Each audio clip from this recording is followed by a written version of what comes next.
Hey guys, Tim here from Boogie Mastering. Hope you're having a very great day.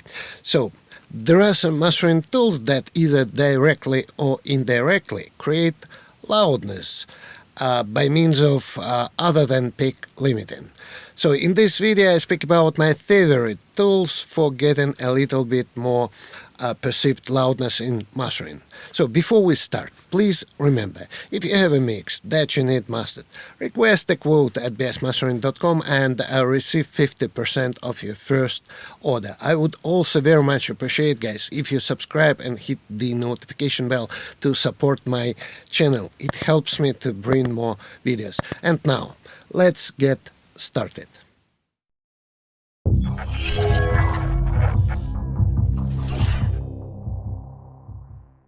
Sonax inflator is a true alternative to limiting as a means of loudness creation. The two principal controls are effect and curve. It is also possible to overdrive the input either to restore gain or to provide deliberate distortion, as well as being able to define a final output level. The best way of setting that inflation effect is to start with the effect parameter at 100% and then experiment with the curve control, which somewhat changes the color of the inflation effect. To achieve a recent amount of inflation, back down the effect percentage so that the plugin adds the right amount of inflation without the program material sounding too colored or distorted. Sonax inflator is a useful way of adding loudness without resorting to conventional transient reduction techniques. Now let's A/B this track with pre- and post-inflation effect.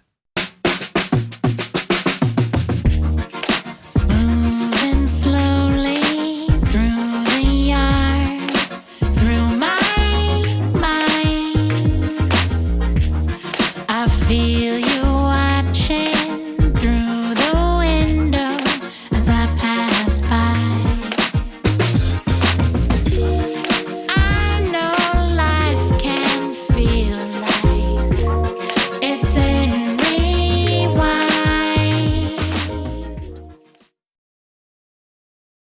Acustica Audio Taupe is one of the best plugin emulations I've heard for recreating the sound of tape. Unlike some emulations, Taupe has 21 analog and digital tape machines from the late 50s up to early 90s, carefully sampled all around Europe. It has a mix control button that has nothing to do with the regular dry-wet knob found in many plugins. It allows you to adjust the desired amount of tape coloration from 0 preamp input signal to 100% tape signal. So in many ways, tape represents the ultimate form of loudness creation, mixing both elements of transient reduction, coloring, and saturation. It is a technique that varies in its effectiveness given the material you are working with. So it is best to try and see whether it adds or distracts from what you are trying to achieve. Acoustic music often benefits from the softness of tape, but hard-edged digital production styles often lose some of their precision and edge.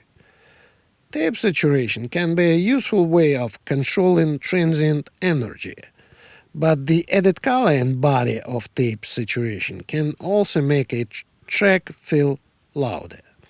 And now let's A/B this track with pre- and post-tape effect.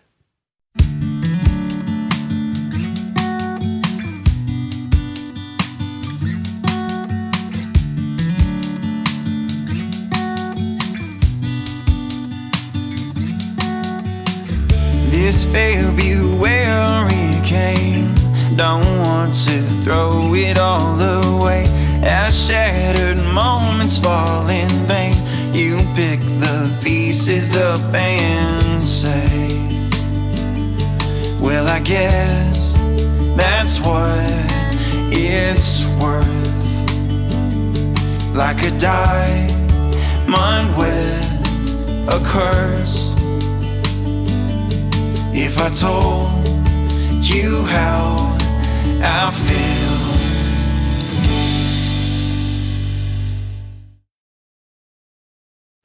Universal Audio Precision Maximizer arguably forms a halfway house between the classic effect of tape saturation and the inflation effect. In effect, the plugin is pitched as a form of audio field distortion, modeling the pleasing body-enhancing nonlinearities of analog path. As a result, the precision maximizer creates both a louder output and adds some pleasing tonal qualities in respect to extra bass body and a touch of sizzle.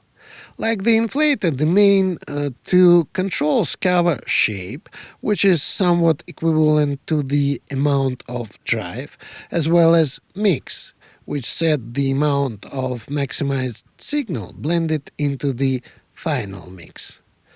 The Precision Maximizer shares many similarities with the use and operation of Sonox Inflator and can be a great way of enhancing loudness in a more rounded way.